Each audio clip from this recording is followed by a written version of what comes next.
ఆ జీవిత చక్రం సినిమాలో వాణిశ్రులతో కలిసి ఆయన డాన్స్ చేస్తాడంటే మామూలు పాట కాదు అది. కళ్ళల్లో కళ్ళు పెట్టి చూడు ఓ లమ్మి, కళ్ళల్లో కళ్ళు పెట్టి చూడు అని ఎగురుతాడండి. తాడేపల్లిగూడెం కృష్ణా బాలాజీ టాకీస్లో ఆ సినిమా చూస్తూ కుర్చీ మీద ఎగిరిన వాళ్ళలో నేను ఒకడిని. నాకు ఇది ఒక అవకాశం. ప్రవచనాల్లో చెప్పలేని మాటలన్నీ ఇక్కడ చెప్పేయచ్చు. ప్రవచనాల్లో ఈ మాటలు చెబితే ఖాతాలు పోతాయి. ఇక్కడైతే అన్నీ చెప్పేయచ్చు అయ్యాను.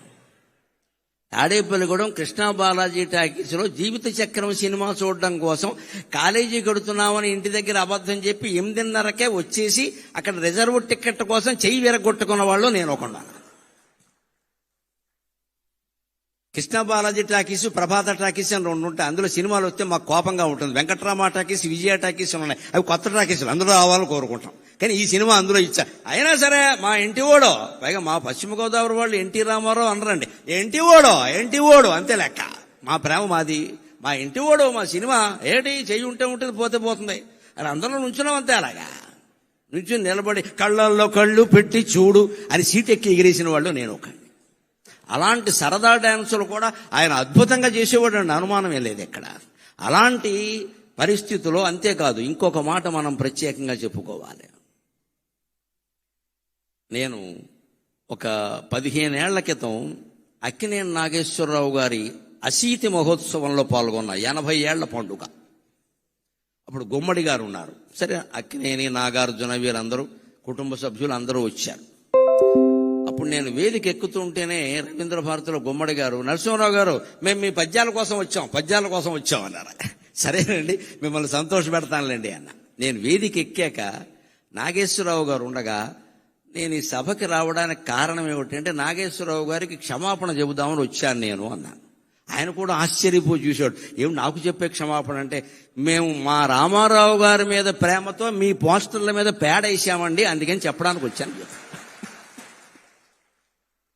మా అభిమానాలు అలాగే ఉండేవి, అనుమానం. ఎందుకంటే మా కోపం ఏంటంటే, మా బాధ మాకు ఉంటుందండి. అభిమానం అంటే అభిమానమే, ఇంకా అక్కడ ధర్మాధర్మాలు ఉండవు అక్కడ. పైగా మా వయసు ఏంటి, 70 ఏళ్ళ, 20 ఏళ్ళు కూడా లేవు. మేము మా రామారావు గారు కృష్ణుడు వేశాడు. శ్రీకృష్ణ విజయం అని సినిమా ఎంఎస్ రెడ్డి గారు తీశాడు, కౌముది ఆర్ట్ పిక్చర్స్. రామారావు గారు కృష్ణుడు, మహోదరుడు అని విలన్ పాత్ర ఎస్వి రంగారావు వేశాడు. ఒక చిన్న నాట్యం కోసం ఎల్వి జయలక్ష్మిని పిలిపించారు, స్వర్గాన్ని నుంచి దించినట్టు. జయలలిత సత్యభామ వేసింది, దేవిక రుక్మిణీదేవి పాత్ర వేసింది, కాంతారావు గారు నారదుడు వేశాడు. ఇంత గొప్ప క్యాస్టింగ్ ఉండే సినిమా ఆడకుండా పోయింది. మరి మా కడుపు అండదా? ఎందుకని? దసరా బుల్లోడు కారణంగా పోయింది. అప్పుడు దసరా బుల్లోడు వచ్చింది సంక్రాంతికి. దసరా బుల్లోడు కారణంగా మా సినిమా ఆడలేదు. అది నాగేశ్వరరావు గారు అయితే, నాగలోకపతి అయితే మా సినిమా ఆడలేదు. మా బాధ మాది. అందుకని మాకు ఎలా ఉండేదంటే పేట చేసేవాళ్ళం అంతే. అందుకని నేను మొహమాటం లేకుండా తర్వాత ప్రవచనాలన్నీ మొదలు పెట్టాక తప్పు ఒప్పుకుంటే పాపం పోతుంది కదా, ఎందుకు వచ్చింది అని నాగేశ్వరరావు గారి సన్మాన సభలో నేను ఇది ఎందుకు వచ్చానంటే మీకు క్షమాపణలు చెప్పడానికి వచ్చానండి. రామారావు గారి మీద అభిమానమే తప్పితే మీ మీద మాకేమి ద్వేషం లేదండి. మీరు మహానటులు, దానికే ఉంది. కానీ మా కోపంతో మేము చేసేవాడిని. నిజం చెప్పారు కదండి, ఇంకెందుకు ఉంటాయి పాపాలండి అన్నాడు ఆయన. పైగా అప్పుడు ఆయన చెప్పారు, మా అభిమానులు తక్కువ వాళ్ళు ఏం కాదండి, వీళ్ళిద్దరూ కొట్టుకు తెచ్చారు లోకంలో, మేమిద్దరమే దెబ్బలాడుకోలేదండి, మా అభిమానులు రకరకాలుగా ఉన్నారన్న. ఎప్పుడు మహానటుల గురించి మనం ఏదో అనుకుంటాం కానీ ఎన్టీఆర్, ఏఎన్ఆర్ ఎప్పుడు సూర్య చంద్రుల్లాగా తెలుగు సినీ ఆకాశంలో వెలుగుతూనే ఉంటారండి, వెలుగుతూనే ఉంటారు. సూర్య రశ్మి ఎంత అవసరమో చంద్రకాంతి అంతే అవసరం కదా. ఆ ఇద్దరు అలా వెలుగుతూనే ఉంటారండి. ఆయన సభలో ప్రత్యేకించి నేను ఈ విషయం చెప్పేసరికి ఆయన చాలా ఆనందించారు ప్రత్యేకంగా. ఇక ఇప్పుడు ఒక 10 నిమిషాల్లో ఆయన రాజకీయ జీవితాన్ని గురించి కూడా మాట్లాడతాను నేను. నటుడు నాయకుడై ఆంధ్ర వట విటపము, నటుడు నాయకుడై ఆంధ్ర వట విటపము, ఊడలునంగ జగమెల్ల ఊగజేయ. నటుడు నాయకుడై ఆంధ్ర వట విటపము, ఊడలునంగ జగమెల్ల ఊగజేయ. విశ్వరూపము చూపిన విశ్వనటుడు, నటుడు నాయకుడై ఆంధ్ర వట విటపము, ఊడలునంగ జేయంగ, ఊడలునంగ జేయంగ, ఊడలునంగ జగమెల్ల ఊగజేయ. విశ్వరూపము చూపిన విశ్వనటుడు, తెలుగు వెలుగౌ తెలుగు వెలుగవుచు ఒక వెలుగు వెలిగి తెలుగు వెలుగవుచు ఒక వెలుగు వెలిగినతని తెలుగు వెలుగవుచు ఒక వెలుగు వెలిగినతడు. తెలుగుకే వెలుగుగా ఒక వెలుగుగా మిగిలిన మహానుభావుడు నటుడు, నాయకుడు అయ్యాడు. ఆ రోజు 83లో ఆయన రాజకీయ రంగ ప్రవేశం చేసి వెడుతుంటే ఒక సందర్భంలో నేను విన్నాను, నా కళ్ళతో చూడకపోయినా ఈయనకి ఇంత దీక్ష ఉంటుందా అనుకున్నాను. అన్నం తినేవాడు కాదు, ఆ చైతన్య యాత్రలో అన్నం తినేవాడు కాదు, కానీ ఆరోగ్యం చెడగొట్టుకోలేదండి. రామారావు గారి నుంచి ఈ యువతరం నేర్చుకోవాలి. ఎప్పుడైనా సమయం లేకపోతే అన్నం తినకపోవచ్చు. ఇవాళ కూడా సాఫ్ట్వేర్ కుర్రాళ్ళు సమయానికి తినలేరు, కానీ తినవలసిందేమిటి? పిజ్జాలు తింటున్నారు, బర్గర్లు తింటున్నారు, అడ్డమైన గడ్డి తింటున్నారు, అన్నం తినడం మానేసి. రామారావు గారి నుంచి నేర్చుకోవాలి. అంత చైతన్య రథయాత్ర చేస్తూ మహానుభావుడు కుమారుడు హరికృష్ణ సారథ్యం చేస్తుంటే వెళుతూ ఆయన దారిలో ఆగవలసి వస్తే భోజనము కుదరదు అనేవాడు. మరి ఏం కుదురుతుంది అంటే కుంచెడు వేరుశెనగ గుళ్ళు పట్టుకురమ్మనేవాడు. కుంచెడు మళ్ళీ సరిపోవు, ఇక్కడ కొంచెం వేరుశెనగ గుళ్ళు, ఉడికించిన వేరుశెనగ గుళ్ళు పట్టుకొచ్చాక బెల్లం అది కేజీ ఉండాల్సిందే లెక్క. కుంచెడు వేరుశెనగ గుళ్ళు దగ్గర పెట్టుకుని ఉడికించినవి బెల్లం కేజీ దగ్గర పెట్టుకుని అరగంటలో నవిలేడే నేను చూశాను, అనుమానం వెళ్ళేది. అలా కాపాడుకున్నాడు ఆయన ఆరోగ్యాన్ని. ఇవాళ నేర్చుకోవాలి. ఇవాళ అన్నం తినే సమయానికి అడ్డమైన గడ్డి తింటారు, ఆ తర్వాత అన్నం మానేస్తున్నారు, కడుపులో మండిపోతుంది. ఏం తినాలి? పుష్టి కలిగించే ఆహారం తినాలి. ఉపవాసం చేస్తే కనీసం మజ్జిగ తాగాలి ఆ సమయానికి. ఉడికించిన వేరుశెనగ గుళ్ళు తినండి, బొంబాయి శనగలు తినండి, బఠానీలు తినండి, అవన్నీ మంచివమ్మా. అవి ఊరి పూర్వం తినే తేగలు తినండి. అంతెందుకు ఈ కాలంలో బాగా వస్తాయి మొక్కజొన్న పొత్తులు తినండి, అన్నం అక్కర్లేదు, బోల్డ్ పుష్టి. ఇక్కడ కాల్చిన మొక్కజొన్న పొత్తులు తింటే అన్నం అక్కర్లేదు. ఎప్పుడైనా అన్నం తినని పరిస్థితి అటువంటివి తినాలి, కానీ ఆ బిస్కెట్లు ఈ బిస్కెట్లు ఈ చాక్లెట్లు ఇవన్నీ తిని చాక్లెట్లు ఉంటే టాయిలెట్కి వెళ్తాం, ఉపయోగం ఏంటి? ఇక్కడ ఏం తినాలి? తినకు పరిస్థితులు ఉంటాయి. సినిమాల్లో ఉన్న వాళ్ళకి మరీ ఎక్కువగా ఉంటాయి, రాజకీయాల్లో ఉన్న వాళ్ళకి అన్నం తినే అవకాశం ఉండదండి. ఏం తినాలి?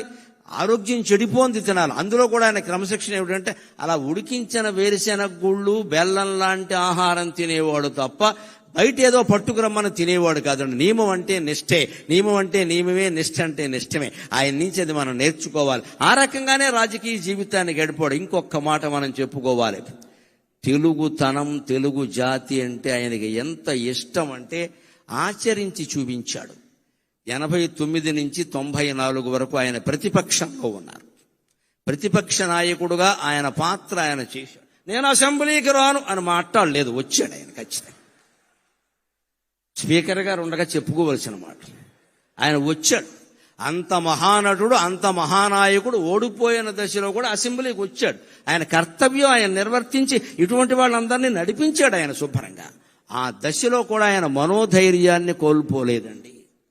అంతేకాదు ఆత్మాభిమానాన్ని కోల్పోలేదు, ఆంధ్రాభిమానం కూడా కోల్పోలేదు.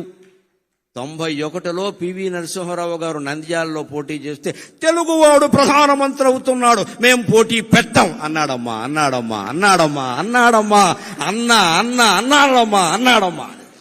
మరొక మొగాడు ఉన్నాడా? మరో మనిషి ఉన్నాడా? ఎంత స్వార్థం ఇవాళ రాజకీయాల్లో, ఎంత స్వార్థం. సానుభూతి చూపించవలసిన చోట కూడా పోటీలు పెట్టేస్తున్నారే.